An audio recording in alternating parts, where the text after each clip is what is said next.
माऊली ज्ञानेश्वर महाराज की जय। गोपाल कृष्ण भगवान की जय।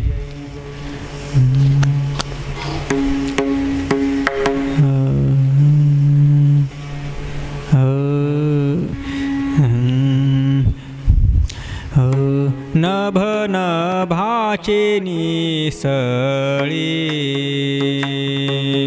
क्षोभुवाही जे काळिंदी जळे सासिन्नले जगाचे डोळे ते रूप पहावया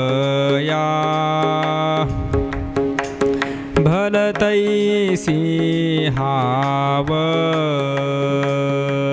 मनान पुरे तिथीची थाव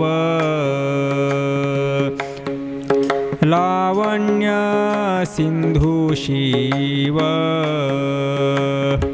सांडूनी जातो गे माये सुलभ गे माये परमात्मा मन मुरोनी देखणेपणा मन मुरोनी देखणेपणा उरी याची कारणे उभा भिवरे तीरी अनुपम्य जयाची थोरी गे माये काळिंदी जळाचा भोवरा की माझी वेडूनी इंदिरावरा माळ बांधोनी या मधुकरा मध्ये रोमा माझी सकल सिद्धींचा मेळा देवी विभूती शोभे भाळा मुगुटी रत्न किळा लिंग अनुपम्य गे माये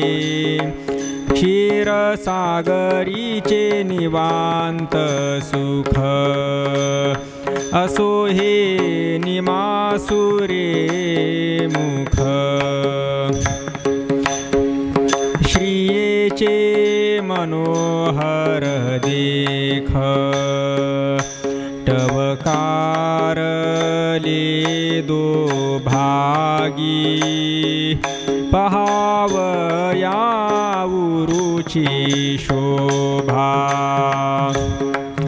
सकळ तेजाची प्रभा तेथे तारांगणे कैची नभा लेई लागे माये कटावरी ठेवूनी हात जनादावी संकेत भवजलाब्धीचांत ही तुलाची समचरणीच्या खुणा उभा पंढरीचा राणा ते आवडे जनामना दुर्लभ गे माये कैवल्याचा गाभा की ब्रह्मविद्येचा वालभा निकटपणाची आलोभा कैसा उभा असे देवा पायीची वीट तेची माये नीट वरी येऊनी भीमातट ओळगदावी गे माये नेती नेतीचे विचारे उभवूनी या श्रीकरा करे शृंगाराचे पडी भरे चराचरे ओळगती हा मेखळेचा मध्यमणी उदो केला ग्रहगणी मध्यनायकुतरणी किरणी विराजितु गे माये आमुची हृदयीची श्रीमूर्ती घेऊनी विठ्ठल वेशाची बुंथी आता चाळवीसी किती बापा पालटूने घे बापर फुमा देवी बरा विठ्ठला त्वामजसी का बोला धरिला जीवी जीव आहे उरला तो निघो पाहे सुलभ गे माये परमात्मा सुलभ गे माये परमात्मा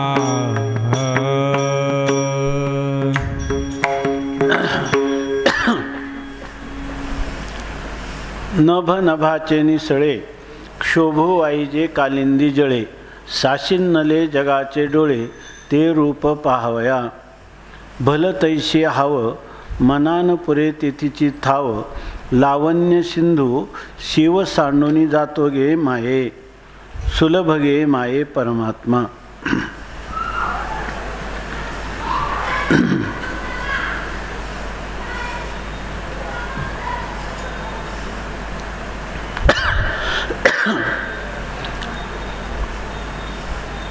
संत सम्राट माऊलींच्या अभंगगाथेतील 15 क्रमांकाचा अभंग आहे. रूपवर्णन प्रकरण या ठिकाणी आपण चिंतन करत आहोत. प्रस्तुत अभंगात भगवान माऊली आपल्या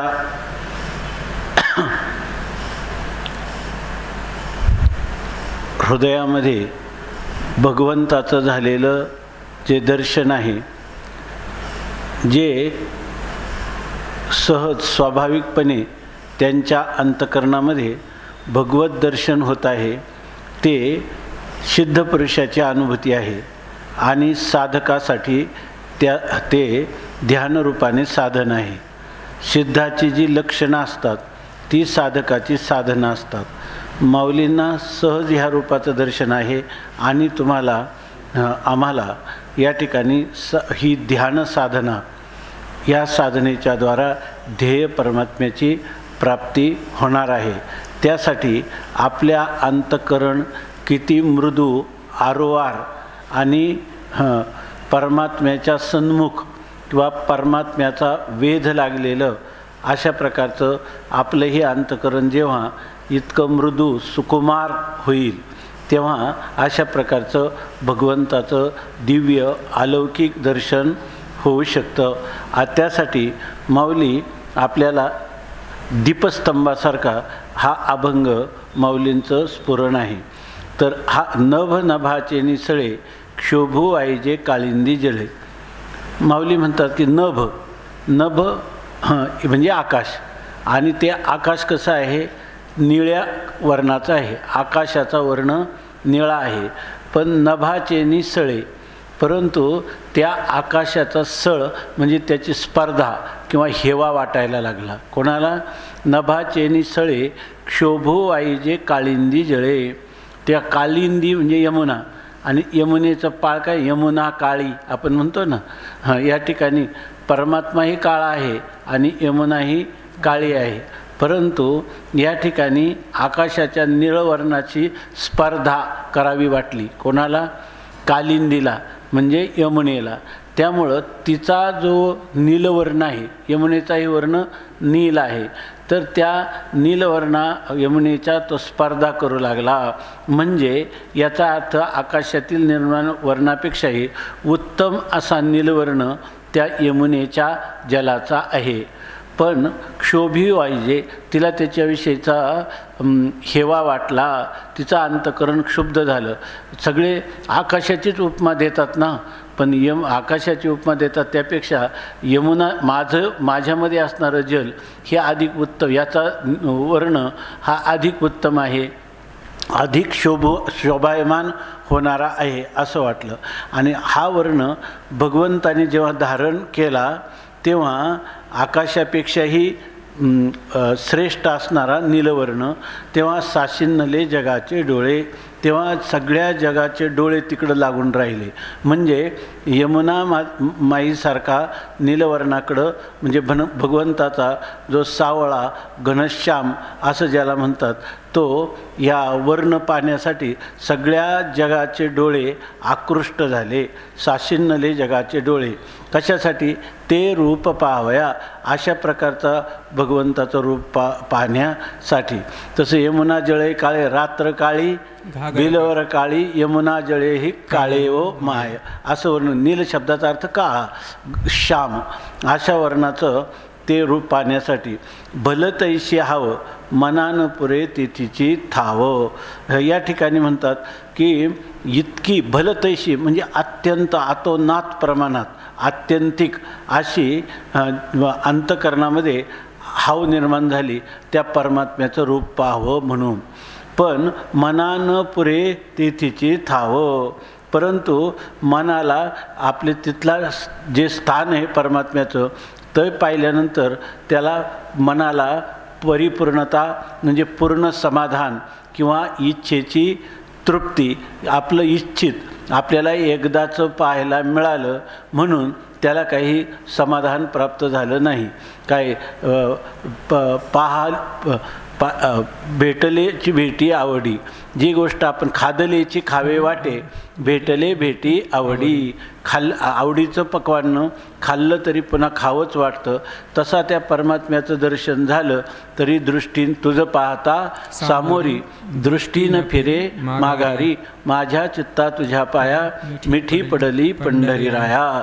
नोहे सारिता निराळे, लवन मेळविता जळे, तुका म्हणे बळी, जीव दिला पायातळी. अशी त्या आमच्या मनाची अवस्था होऊन गेली. लावण्य सिंधू शिव सांडोनी जातो गे माये. आणि हा परमात्मा जो आहे तो जणू काही लावण्याचा किंवा सौंदर्याचा समुद्रच आहे.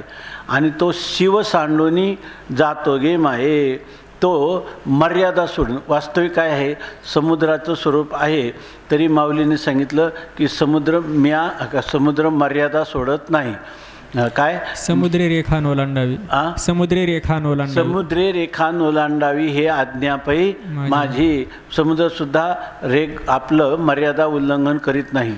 पण भगवंताचा असणारा हा जो सौंदर्य रूप समुद्र हा मात्र मर्यादा सांडून सारखा वाढू लागतो, त्याचा अतिक्रमण करतो. याचा अर्थ भगवंताचं सौंदर्य हे अमर्यादित अशा स्वरूपाचं आहे. आता सुलभगे माये परमात्मा, मन मुरोनी देखणे पणावरी, याची कारणे उभा भिवरे तरी, अनुपम्य जयाची थोरी गे माये. हा जो परमात्मा आहे तसा तो परमात्मा काय आहे? अत्यंत सुलभ आहे. कारण परमात्मा स्वरूप काय आहे तर कृष्णमूर्ती सावळी, खेळे ज्याचे हृदय कमळी. जो मनुष्य परमात्म्याचं नेहमी ध्यान करतो तर तो परमात्मा त्याच्या हृदयात प्रगट होतो. आणि त्याला वाटलं की त्याचं आत जसं दर्शन आहे तर बाहेरही व्हावं, तर ते करण्यासाठी परमात्मा सांगतो की साठविला राहे हृदय संपुटी आणि बाहेर धाकोटी मूर्ती उभा. म्हणजे परमात्मा दर्शन इतकं सुलभ आहे.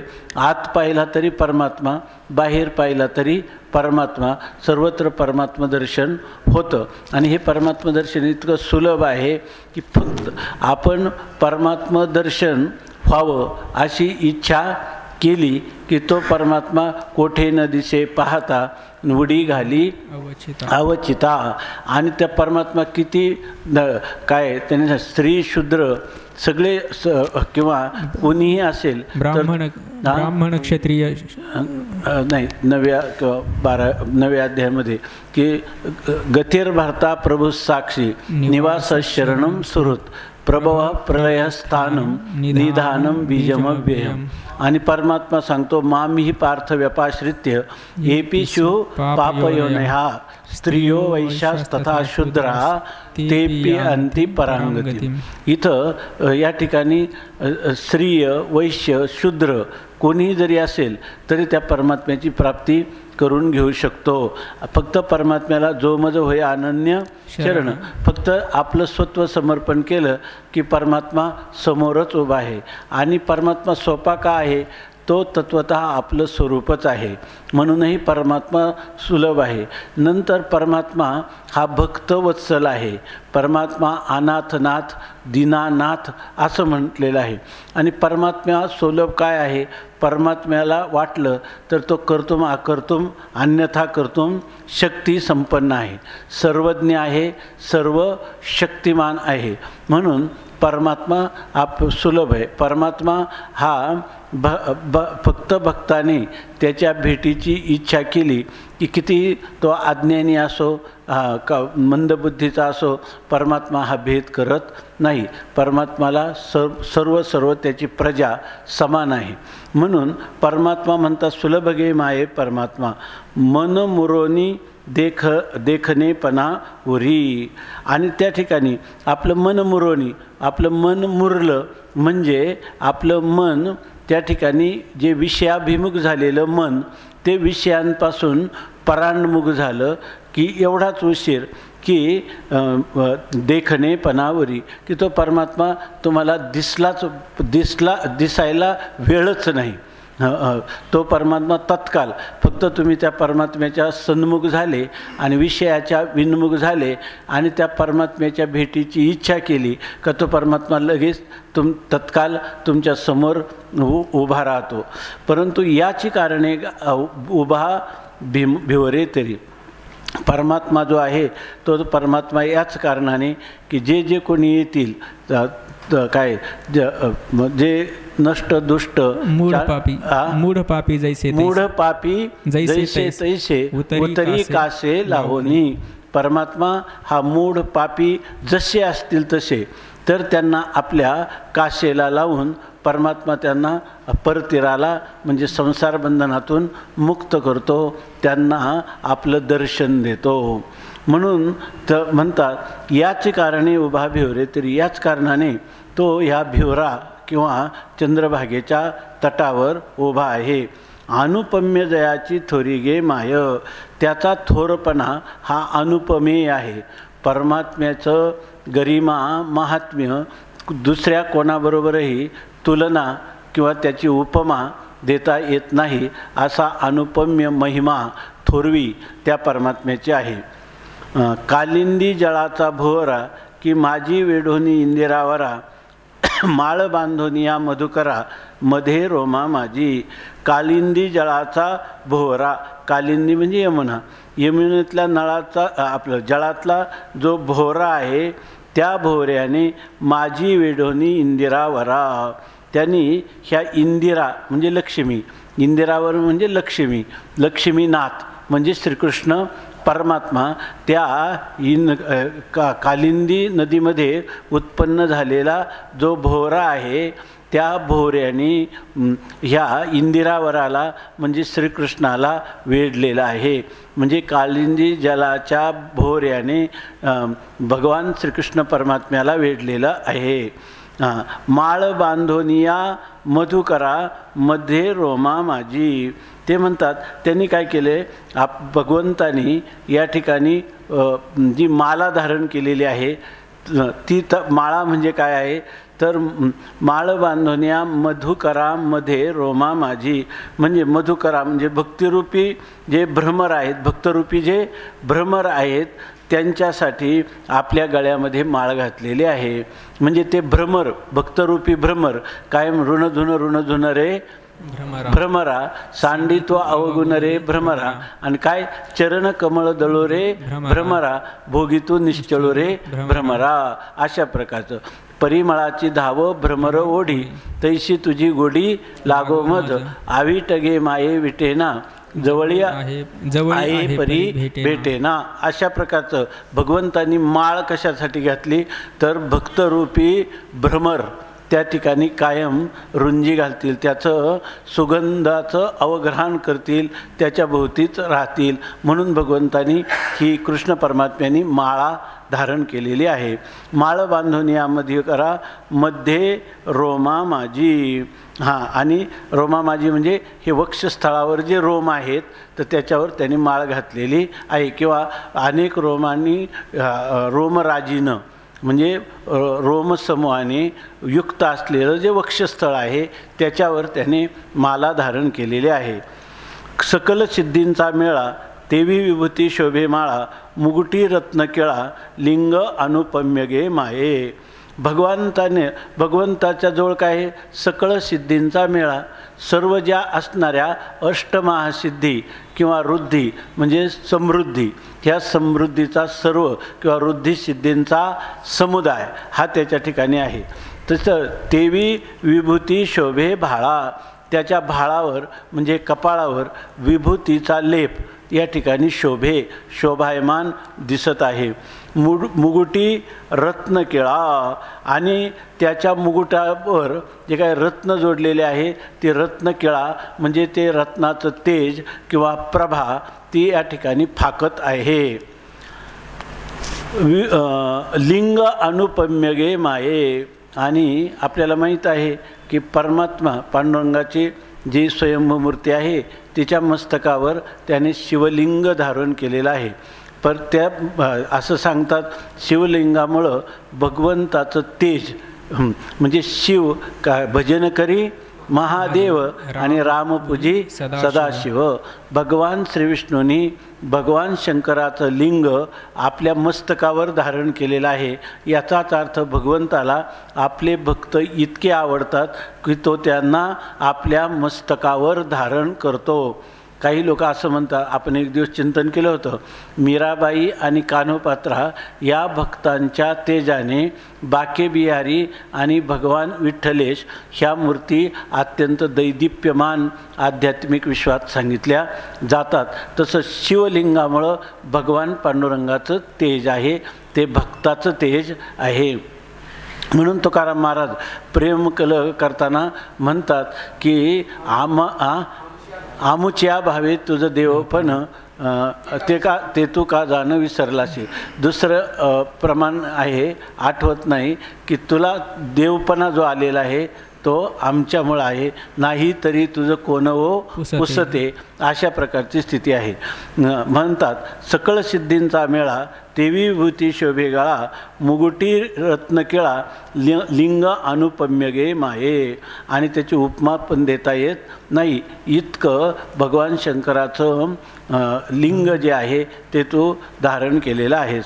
क्षीरसागरीचे निवांत सुख आसो हे निमासुरे मुख, श्रियेचे मनोहर देख टवकारले दोभागी, पहावया वरूंची शोभा सकळ तेजाची प्रभा, तेथे तारांगणे कैची नभा लेई लागे माये.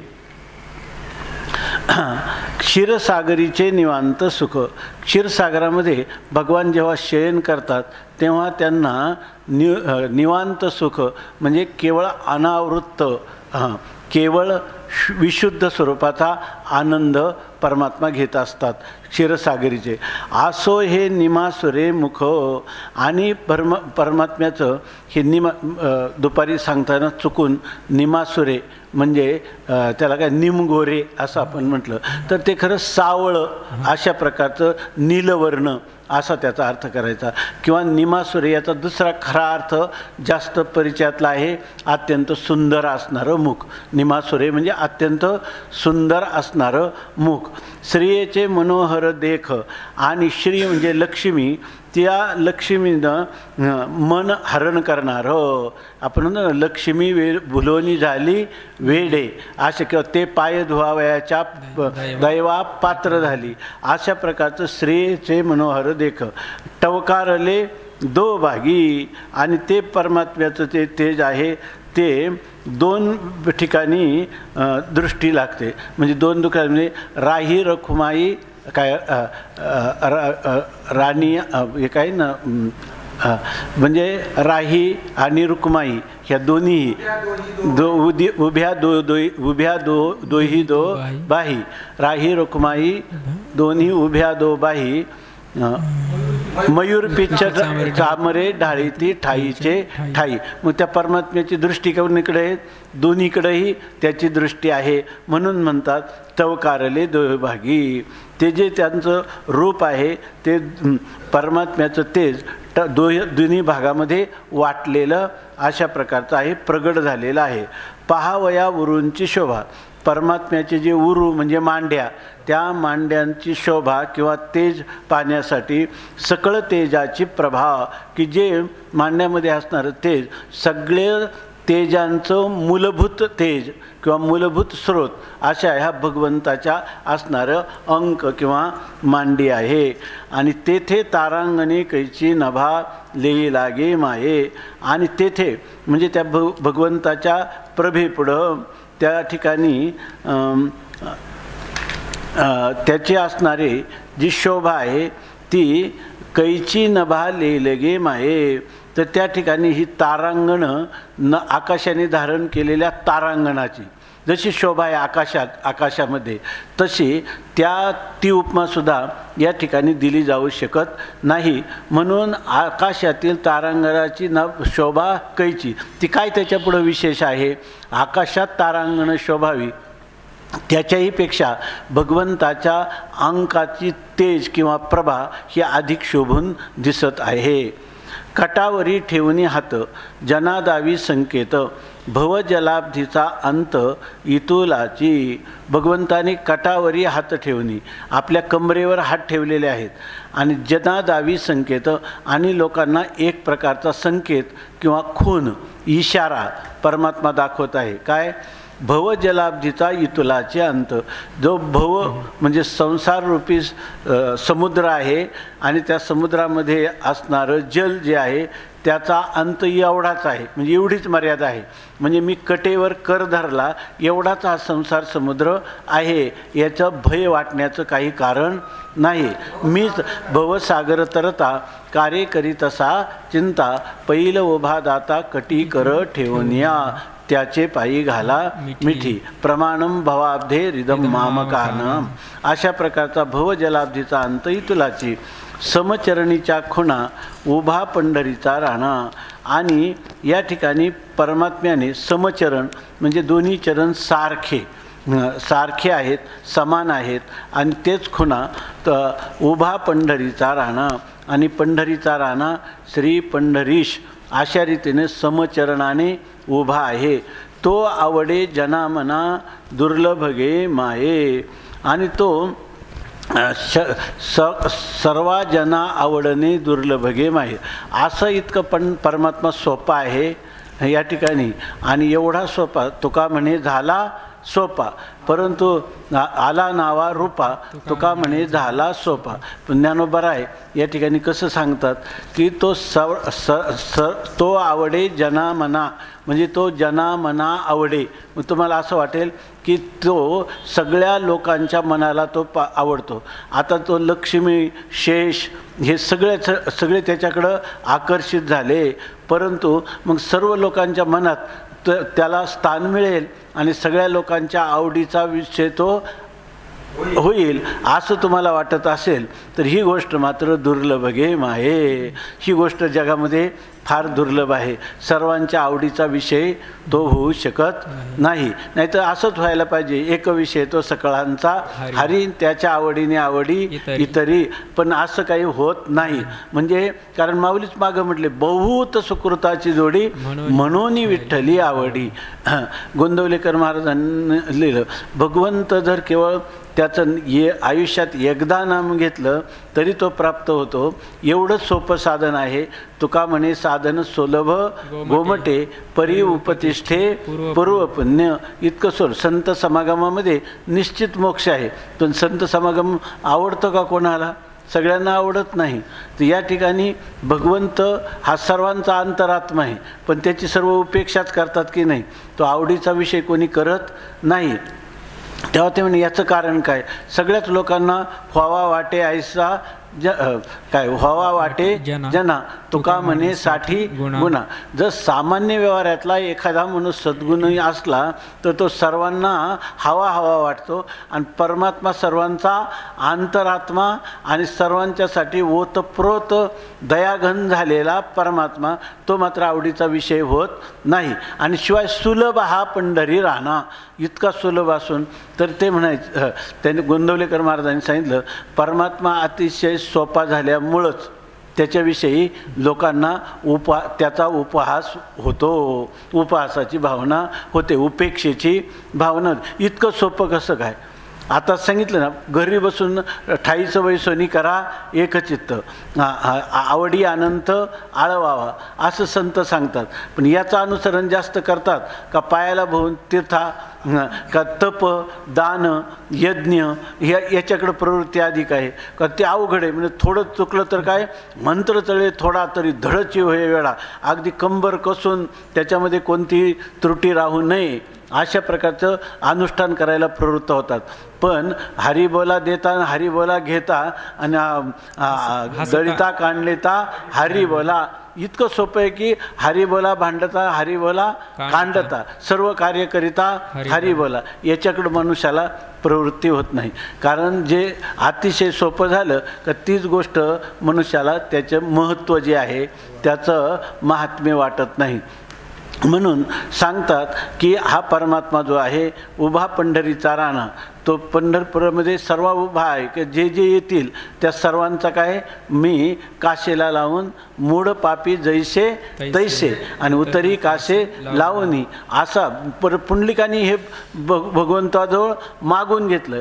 भगवंतानी असंच होईल असं सांगितलं. आणि मग युगे 28 विटेवरी उभा अशा प्रकारचा परमात्मा विटेवर उभा राहिला तरीसुद्धा लोकांना तो आवडीचा विषय होत नाही, असं दुर्लभ आहे असं सांगतात. कैवल्याचा गाभा की ब्रह्मविद्येचा वालभा उभा पण कैसा उभा असे देवापायीची विट तेची माये नीट वरी येवनी भीमातट ओळग दावी गे माये. ते म्हणतात हा परमात्मा काय आहे? कैवल्य म्हणजे मोक्ष, मोक्षाचा अंतर्भाग म्हणजे गाभा म्हणजे परमात्मा आहे. म्हणजे खरं जे मोक्षसुख आहे ना, त्या निर्विशेष मोक्षसुख, त्या मोक्षसुखाचाही गाभा कोण असेल तर सार सर्वस्व, त्याचंही सार कोण असेल तर हा पंढरीश विटेवर उभा राहिलेला आहे. म्हणून ते सांगतात की कैवल्याचा गाभा आणि ब्रह्मविद्येचा वालभा. ब्रह्मविद्या रूपी कोणी ही जी स्त्री आहे तिचा तो वालभ म्हणजे प्रियकर आहे. याच्यातून खूप खूप काही मनुष्याला चिंतन करता येतं किंवा माऊलींचा भाव दिसतो की हा ब्रह्मविद्येचा परिकर आहे. म्हणजे ब्रह्मविद्या तुम्हाला ब्रह्मज्ञान करून जर केवळ विदेह कैवल्यामध्ये किंवा जीवनमुक्तीमध्ये पर्यवसित झाली तर हा परमपुरुषार्थ आहे असं काय ब्रह्मविद्येला वाटत नाही. ब्रह्मविद्येचा वालभ म्हणजे प्रिय कोण आहे तर तुम्ही त्या पांडुरंग परमात्म्याचं प्रेमपूर्वक केलेली भक्ती बरोबर आहे ना. म्हणून तिला तो ब्रह्मविद्येचा वालभा, ब्रह्मविद्येचा प्रियकर कोण वाटतो? विटेवर उभं राहिलेलं पांडुरंगाचं रूप. म्हणजे याचाच अर्थ ज्ञानोत्तर प्रेम लक्षणात्मक भक्ती जर तुमच्या अंतःकरणामध्ये राहिली तर ती ब्रह्मविद्येला आवडते असं सांगतं. निकटपणाची लोभा कैसा उभा असे. आणि ते म्हणतात त्याला हा प्रेमपूर्वक भक्ती करणारा पुरुष हा भगवान जो आहे त्याला तो आपल्या जवळ असावा असा त्याला सारखा लोभ, अभिलाषा, उत्कट इच्छा आहे. का तर निकटपणाची लोभा कैसा उभा असे. तो कशासाठी उभा आहे? कधी माझे भक्त येतील, मला कधी भेटतील, म्हणून तो परमात्मा वाट पाहत राहतो. आपण तीर्थावळीचे अभंग पहा, त्याच्यामध्ये परमात्म्याच्याच आज्ञेने नामदेवरायांना ज्ञानोबारायांनी बरोबर नेलेलं आहे. आणि त्यावेळेला तुझ्या संगतीचे नित्य सुख घ्यावे, सार्थक करावे जीवनाचे ना, संसाराचे असं सार्थक करावे जीवनाचे किंवा संसाराचे काय पाठ येतो. तर याप्रमाणे जेव्हा ज्ञानोबाराय नामदेवराय गेले तर पांडुरंग परमात्मा चंद्रभागेच्या तीरावर आपल्या कपाळावर हात ठेवून माझा नामा कधी येईल असं वाट पाहत राहतात. म्हणून म्हणतात निकटपणाची लोभा कैसा उभा असे. देवापायीची विट तेची माये नीट. या ठिकाणी देवाच्या पायाखाली जी वीट आहे, ती वीट जी आहे ती काय करते? माये नीटवरी येवनी भीमातट ओळग दावी गे माये. त्या ठिकाणी ती भीमातरामध्ये असणाऱ्या पांडुरंगाच्या पदकमलाखाली जी वीट आहे तीच वीट भीमातट येवनी. तर तुम्ही भीमा तटावर ती असणारी वीट तुम्हाला सांगते की परमात्म्याकडं कसं जायचं ह्याचा मार्ग दाखवीत आहे. म्हणजे ती वीट म्हणजे तुका म्हणे तुम्ही चला याची वाटे, पांडुरंग भेटे भरवसेनी. हे अभंगाचं पहिलं चरण खूप चांगले. कारणा कारण वारी येले जेथ, कारणा कारण वारी येले जेथ, जातो तेने पंथे साधावित. संती हे पहिलं लाविले निशान, ते नाम वैखरी मुखे गरजो. तुका म्हणे तुम्ही चला याची वाटे, पांडुरंग भेटे भरवशेने. ही कोण सांगते? ह्या भक्तिपंथ बहु सोपा. ह्या भक्ती मार्गाने तुम्ही जा आणि पांडुरंग परमात्म्याची भेटी घ्या. हे ओळख म्हणजे हा मार्ग तुम्हाला ती वीट दाखवीत आहे. नीती नेतीचे नि विचारे उभवनिया श्री करा करे, शृंगाराचे नि पडे भरे चराचरे ओळगती. हा मेखळेचा मध्यमनी उदो केला ग्रहगणी, मध्य नायकू तरणी किरणी विराजितू गे माये. काय होतं की ज्या वेळेला माणसं नेतीचे नि विचारे, सगळी जे लोक आहेत ते सारखं नेती असं म्हणताना ह्या विचाराने लोक काय करतात? थकून जातात. म्हणजे सारखं जे पुढे येईल, पंचकोश आलं तर नाही, तीन शरीर आलं तर नाही, कार्यरूप जगत आलं तर नाही, कारणरूप अज्ञान आलं तर नाही, वृत्तीज्ञान आलं तरीही नाही. सगळं जे येईल तर जे काय जे होय ते न बोलवे, जे होय ते नव्हे, होय ते न बोलवे. आणि जे बोले ते नव्हे. जे शब्दामध्ये वर्णन केलं जातं ते नाही आणि होय ते न बोलवे असं जे काय परमात्मा आहे. तर त्याच्या चिंतन करता करता नीती विचाराने सुद्धा बुद्धी थकून जाते. असे बरेचसे लोक आहेत की त्यांनी नीती विचारात आयुष्य गेलं. पदरात काय पडलं तुमच्या? तर ते म्हणतात अधिष्ठान पदरात पडलं नाही, नीती पदरात पडलं. म्हणजे पदरात काहीच पडलं नाही. मग आम्ही थकून गेलो ह्या विचाराने. तर त्यांच्यासाठी हा परमात्मा आहे ना, नेतीचे विचारे. आपले जे परमहंस परिव्राजकाचार्य म्हणजे ह्या 100 वर्षातले एक विद्वत रत्न भारतभूमीमधलं ते म्हणजे करपात्रीजी स्वामी महाराज.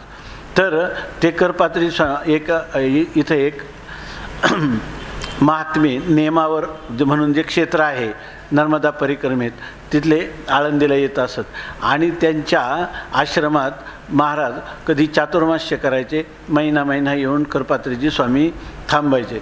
तर त्यांनी सांगितलं आश्रमात बऱ्याच वेळा ते काय करायचे, दिवसा वेदांताचे पाठ सांगायचे आणि संध्याकाळी आहे ना, संध्याकाळी ते श्रीमद भागवत किंवा हे वाल्मिकी रामायण याचे पाठ करायचे त्या ठिकाणी, किंवा तुलसी रामायणाचे पाठ करायचे.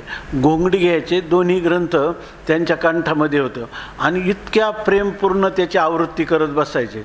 आणि त्यांना सांगितलं की तुम्ही दिवसभर वेदांताचे पाठ सांगता, सगळा गुण आणि आकाराचं खंडन करता आणि संध्याकाळी गुण आणि आकाराला घेऊन आनंद भोगता, डुलता, याचं रहस्य काय आहे. तर त्यांनी सांगितलं त्याच्यासाठी मी आनंद भोग मला होत नाही, परंतु दिवसभर माझं ह्या वेदांताच्या विचाराने वृक्ष झालेलं जे अंतःकरण आहे त्याची वृक्षता घालून त्याला सरसता निर्माण करण्यासाठी भगवान श्रीकृष्णाच्या लीला पुरुषोत्तमाच्या आणि मर्यादा पुरुषोत्तमाचं चिंतन करून मला ती दिवसभर आलेली मरगळ थकवा तो निघून जातो. तर सांगतात की नीती नीतीचे विचारे उभवनिया श्रीकराकारे. या ठिकाणी श्रीकर म्हणजे जो श्री म्हणजे पांडुरंगाचा जो ऐश्वर्ययुक्त परमात्म्याचा जो हात आहे तो उभवनिया, तो हात तो परमात्मा उभारतो आणि शृंगाराचे पडीवरे, आणि त्याला त्याच्या ठिकाणी जी शोभा शृंगार त्याचा पडीभर म्हणजे शृंगारातिशय, त्या शृंगाराची शोभा, त्या शोभेने काय करतो, चराचरे ओळगती, ते ओगळती झाले का, चराचरे ओळगती, सगळं चराचर जे आहे ते त्याला शरण येईल.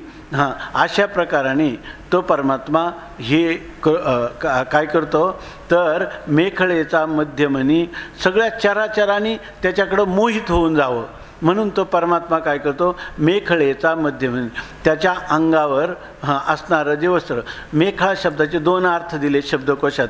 एक कमरपट्टा, जर दुपारी आपण त्याला कमरपट्टा असा अर्थ केला होता तर तोही अर्थ लागतो, कारण कमरपट्ट्यावर असणारे जे मणी आहेत त्यांनी काय सांगितलं, त्याचा शृंगारिक अर्थ केला होता की गोपी त्याच्याकडं गूढ असा काम त्यांच्या अंतःकरणात निर्माण झाला असं. आणि इथं मेखळा म्हणजे त्यांनी अंगावर घेतलेलं उपर्ण वगैरे आपण जसं म्हणतो तसं त्याला कोणतं वस्त्र म्हणतात, एक परिधान आपलं उत्तरीय वस्त्र, त्या मेखळा, ते उत्तरीय वस्त्र जे आहे त्या उत्तरीय वस्त्रामध्ये मध्यभागी जे काही मणी किंवा रत्न आहेत, मेखळेच्या मध्यमणी, मध्यभागी अत्यंत शोभायमान आणि तळपणारा असा जे मणी आहे त्याने उदो केला ग्रहगणी. आणि त्याच्या ठिकाणी जणू काही ग्रहगण म्हणजे हे जे ग्रह आहेत त्या ग्रहांनी, ग्रह म्हणजे कोणते, रवी चंद्राधिक असणाऱ्या जे ग्रह आहे त्या ग्रहांनी त्या परमात्म्याच्या उत्तरीय वस्त्राच्या मध्यभागी असणारा मणी तो इतका झळकत आहे की जणू काही त्यांनी त्याचंच तेज साठवलेलं आहे. आणि त्यामुळं विराजितुगे माये, आणि तो मध्यनायको तरणी किरणी, तरणी म्हणजे सूर्य, त्या सर्वांचा ग्रहगणांच्या मध्ये जसा चंद्र सूर्य शोभतात त्याप्रमाणे ह्या परमात्म्याच्या मध्यभागा आपल्या काय उत्तरीय वस्त्राच्या मध्यभागी असणाऱ्या मण्यामुळे विराजितुगे माये, तो परमात्मा अत्यंत शोभायमान दिसत आहे. शास्त्रप्रामाण्याने विधीपूर्वक करता स्वतंत्र असला तरी म्हणजे हे ध्यान जे आहे कर्तृतंत्र आहे. नंतर ते काय आहे, विधी, त्याला काय म्हणतो, विधीप्रमाणे केलं पाहिजे. आणि दुसरी गोष्ट काय आहे, विश्वास असला पाहिजे आणि करण्याविषयी आग्रह असला पाहिजे. हे जर असलं तर ध्यान जे आहे ते ध्यान मनुष्याला साक्षात्कारापर्यंत घेऊन जातं. ध्यान ही साधना. मनुष्याच्या मनात वाटतं की समोर दिसते मूर्ती आणि त्या मूर्तीवर आपण किती आरोप केले, पण हे शास्त्राने सांगितले त्याप्रमाणे आपण केलं तर शास्त्राने सांगितल्याप्रमाणेच त्या परमात्म्याचं दर्शन, अलौकिक दर्शन आपल्याला होत असतं. अगोदर आपण ते शास्त्र ज्याप्रमाणे प्रतिपादन करतं त्याप्रमाणे ते करावं. म्हणजे त्याला विधी, विश्वास, हट्ट किंवा दुराग्रह ही अपेक्षित आहेत. आता आमुचे हृदयीची श्रीमूर्ती घेऊनी विठ्ठल वेशाची बुंथी, आता चाळविशी किती बापा पालटून घे. बाप रखुमा देवरा विठ्ठला, त्वा मजशी का आबोला धरिला, जीवी जीव आहे उरला तो निघो पाहे. आता ते म्हणतात आमच्या हृदयाची श्रीमूर्ती, हृदयाची श्रीमूर्ती. आमच्या हृदयामध्ये म्हणजे अंतकरणामध्ये आम्ही ज्या परमात्म्याची श्रीमूर्ती म्हणजे ऐश्वर्ययुक्त असं त्याचं रूप किंवा मूर्ती जी धारण केलेली आहे, तीच मूर्ती आत जे हृदयामध्ये धारण केलेली मूर्ती ती बाहेर विठ्ठल वेशाची बुंथी. तिनं खोळ काय घेतली? श्री विठ्ठल करकटावरी तुळशीच्या माळा, ऐशे रूप डोळा धावी हरी. ठेविले चरण दोन्ही विटेवरी, ऐशे रूप हरी दावी डोळा. कटी पितांबर कास मिरवली, दाखवी वैली ऐशी मूर्ती.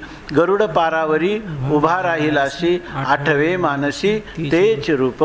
झुरोनी पांजरा होऊ पाहे आता, येई पंढरीनाथा भेटावया. तुका म्हणे माझी पुरवावी आस, विनंती उदास करू नये. तोच परमात्मा आमच्या अंतर्यामी रूपाने अंतर्यामामध्ये वास करतो. आणि तोच परमात्मा जेव्हा विठ्ठल नाव धारण करून करकटावरी तुळशीच्या माळा अशा प्रकारची बुंथी किंवा आवरण खोळ धारण करतो विठ्ठल वेचा. आणि त्यावेळेला तो काय तर अरे तुझं रूप काय आहे? अंतःकरण, अधिष्ठान, चैतन्य, प्रत्येकात्मा हे आतमध्ये तुझं खरं रूप आहे. आणि बाहेर पाहिला तर तो आम्हाला कधी कधी ह्या सगुण रूपाची बुंथी घेऊन खोळ घेऊन आम्हाला नामरूपाच्या द्वारा, बरोबर ना, नामाचं रूपाचं ग्रहण करून प्रतीतीला येतो. मग आता हे खरं की ते खरं असं जर आम्हाला वाटलं तर तो परमात्मा चाळवत असतो. म्हणजे तो परमात्मा निर्गुण ज्याला निर्गुणाचा वेध लागला त्याला याचं काही कौतुक वाटवू नये. परंतु परमात्मा हा एक प्रकारचा भक्ताला चाळवतो, परीक्षा घेतो. तर ते म्हणतात आता चाळवीशी किती, आता तू आमचे काय चाळवा करणार आहे. इथं जसं ज्या वेळेला पंढरपूरला समर्थ गेले सांगतात तर त्यावेळेला त्यांना पांडुरंगाच्या त्यांची इष्टदेवता श्रीराम प्रभू होते. तिथं पांडुरंग पाहिल्याबरोबर पण त्यांच्या मनामध्ये कोणत्याही प्रकारचा हे भेद भ्रांती त्यांना झाली नाही, भेदभावना झाली नाही. येथे कारे उभा रामा, मनमोहन मेघश्यामा. मनमोहन असणारा मेघासारखा श्यामवर्णाचा श्रीराम प्रभू. आणि या ठिकाणी कसे काय आले? तुमचं धनुष्यबाण कुठं गेलं असं त्यांनी विचारलं. तुम्ही या ठिकाणी कटेवर कर ठेवून उभे का राहिला? तुम्ही धनुर्धारी क्षत्रिय कुलावंत असणारे तुम्ही, आणि या ठिकाणी असे काय डोळे झाकले का? अशा प्रकारचं समचरण तुमची म्हणजे शरीराची ठेवण वेगळी असायला पाहिजे. धनुर्धार बाण जोडलेला आहे धनुष्याला, आणि तुम्ही इथं समचरण सरोजम सांद्र नीलांबुदाभम जगन निहित पाणी चरणम मंडनम मंडनानाम. तरुण तुलसीमाला कंधरम कन्यनेत्रम सदय धवला हासम विठ्ठलम चिंतयामी असं म्हणतात. म्हणजे जो राम आहे तोच श्री विठ्ठल आहे. म्हणून आपल्या संप्रदायामध्ये मनुष्य चाळवलं जात नाही.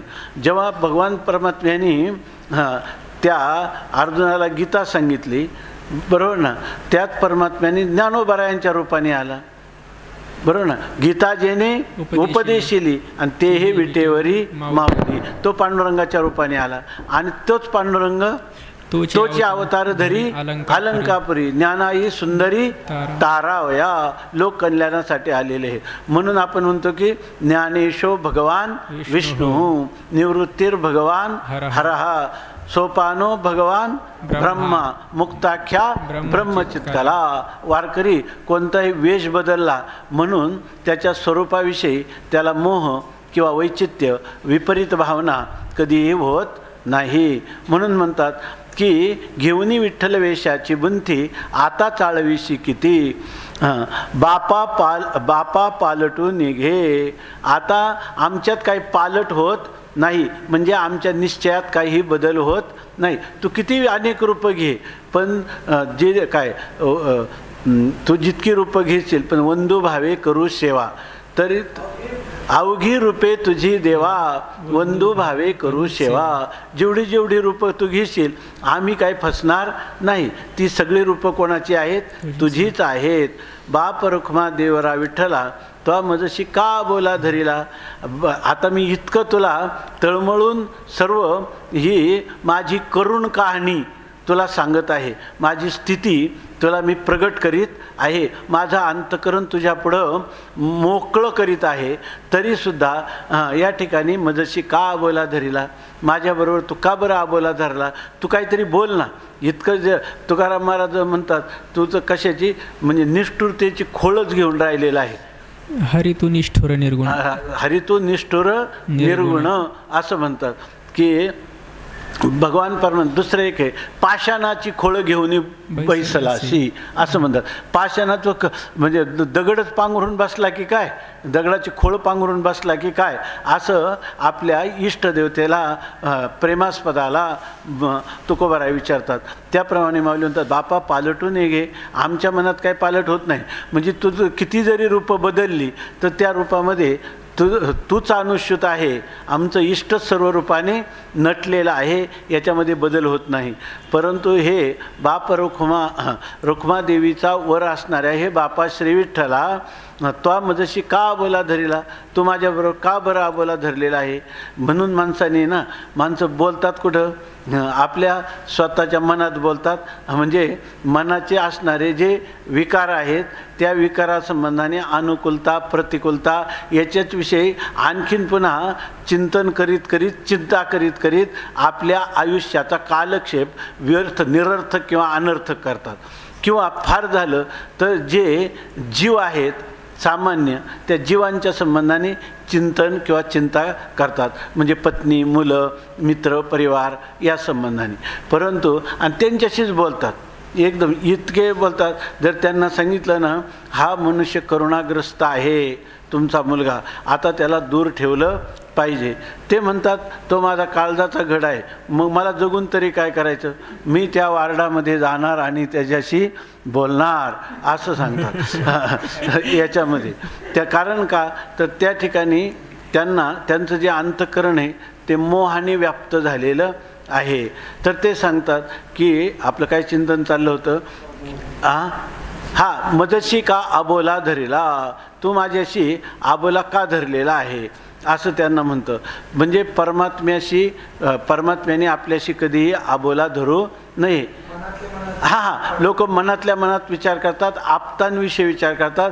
संवाद करायचा झाला तर करू आवडीने वाद तुमच्या सुखाचा संवाद. बोलायचं झालं तर संतांबरोबर बोलत जावं. बोलायचं झालं तर भगवंताबरोबर संवाद करावा.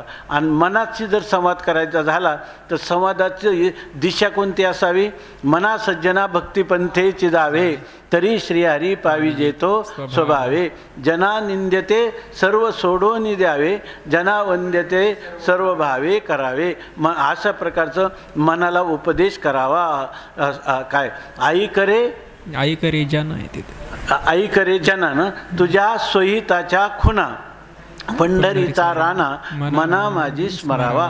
मनात स्मरण करायचं झालं संवाद करायचा झाला तो मनातल्या मनात संवाद नेहमी परमात्म्याशी बोलत जावं. आणि बाकीच्या लोकांनी आबोला धरला तर तेवढं आपलं भाग्य फळाला आलं असं समजावं. आणि जितके लोक आपल्याशी अधिक संवाद करतील तेवढं आपलं दुर्दैव या ठिकाणी फलीभूत होत आहे असं समजावं. देवाला मात्र म्हणत जावं मला आबोला का धरलं. देवाशी आबोला करू नये. देवाशी एकतर्फी प्रेम करावं. तो बराच काळ बोलत नाही, परंतु तो बोलला नाही तरी आपण मात्र त्याला पुन्हा पुन्हा बोलावं, त्याच्याशी संवाद करावा. मजशी का अबोला धरिला, जीवी जीवा आहे उरला. आता आहे ना देवा, तुझ्या भेटीच्या विरहाने किंवा तुझी भेट न झाल्याने माझ्यामध्ये फक्त आता जीवी जीव उरला. ह्या जीवात फक्त जीव म्हणजे प्राण उरलेले आहेत, म्हणजे फक्त प्राण संचार आहे म्हणून मी जिवंत आहे अशी स्थिती आहे. तो निघोप आहे. पण जर तू माझ्याशी अबोला धरला, तू मला ये मज भेट, ये मज भेट, जर तू मला भेटी दिली नाही तर आता तो निघोप आहे, तो प्राण देखील माझ्या शरीरातून निघून जाईल. हे सगळं पाहिलं ना, वरवर दिसताना असं वाटतं की काय हे विश्व आहे, ज्या विश्वात जो परमात्मा कोणी पाहिला नाही, त्या परमात्म्याकडे जाण्याचा मार्ग माहीत नाही, आणि त्याच्यासाठी जीवात जीव उरलेला आहे तोही घालवायचा, असं काय मिळवणार आहे की नाही. पण ही जी गोष्ट आहे ही ह्या भक्तीच्या सिद्धांतामध्ये किती ह्या विरहामध्ये होणारं जे दुःख आहे, त्या दुःखाची तुलना ज्याला सगळ्या विश्वाच्या साम्राज्याचं ऐंद्रियक सुख भोगायला मिळतं आहे की नाही. दुःखाचं सुख नाव ठेवून जे दुःख भोगीत असतो आहे की नाही सुख नावाने, तर त्या सुखापेक्षा ह्या विरहाग्नीनं झालेलं दुःख हे अनंतपटीनं श्रेष्ठ आहे. ही जर त्या भक्तीच्या साधकाची स्थिती आहे, तर सिद्ध भक्तिप्रेमाने सिद्ध झालेला जो भक्त त्याचं इतर लोकांना कळणार नाही. कारण का, तर जो जेथीचे गौरव नेणे तयाशी ते भिंगुळवाने, ज्याला त्याची गरिमा महात्म्य माहीत नाही त्याला हे भयकारक वाटतं. काय रे, ते एक आमचे मित्र आहेत, म्हणजे तर ते आळंदीला आले का ते मला नेहमी म्हणत असतात.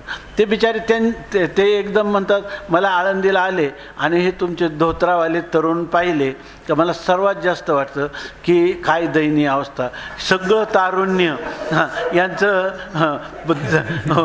अर्थार्जन करण्याचं वय, आरोग्य सांभाळायचं, आणि भिक्षा मागतात आणि ते भजनात डोलत बसतात. पुढच्या जीवनात काय, यांचं भवितव्य कसं. म्हणलं त्यांच्या भवितव्याची तुला चिंता नको, तर आता फक्त तू यांची चिंता सोडून मग आळंदीला येत जा. तो ना इथं आलं की हे पाहिले का माझं मन विषण्ण होतं म्हणतो. कारण का, जो जेथीचे गौरव नेणे, जो या ठिकाणचं गौरव त्याला माहीत नाही. ह्या स्वामी महाराज सांगायचे, हा जो विषयात लंपट असणारा अनुकूल विषय भोगतो तेव्हा त्याला जे सुख होतं त्या सुखापेक्षा अनंतपटीनं वैराग्ययुक्त असणारा जो मुमुक्षु साधक, बरोबर ना, त्याला आपातता वाटणारं दुःख हे सुद्धा त्याच्या सुखापेक्षा अनंतपटीनं श्रेष्ठ आहे. आणि अशीच ज्ञानोबरायांच्या जवळ राहून आपली धारणा झाली तर आपलं बरं आहे, नाहीतर आपल्याला सुद्धा काय आहे या ठिकाणी लगेच स्वतः किंवा परता उत्थान होईल. परंतु भगवान ज्ञानोबरायांचं ह्या गाथेतील ह्या जे मैलाचे दगड आहेत त्याचं जर आपण एक अभंग म्हणजे एक काय माइलस्टोन आहे, त्याचं जर आपण अनुसरण केलं तर आपल्याला काही सांगड्या भीती कोणाची, आपल्याला कोणाची भीती नाही. पांडुरंग परमात्म्याचा अभय हस्त आपल्याला प्राप्त आहे, संताचा शास्त्राचा अभय हस्त प्राप्त आहे. आणि यथाशक्ती जे आपण त्या मार्गावर चालतो त्याच्यामध्ये निर्माण होणारा आत्मविश्वास हाच आपल्याला आपल्या गंतव्यस्थानापर्यंत घेऊन जाईल. पुंडलिक वरदा हरी विठ्ठल श्री ज्ञानदेव तुकाराम ज्ञानेश्वर महाराज की जय.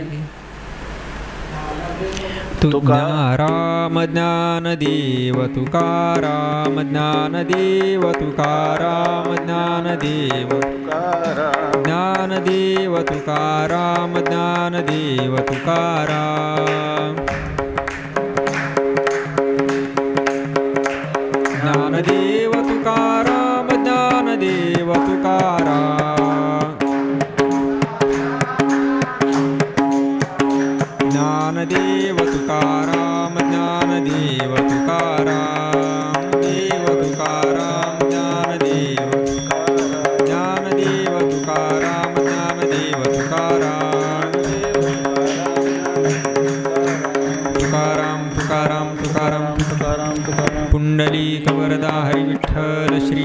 ज्ञानदेव तुकाराम माऊली ज्ञानेश्वर महाराज की जय.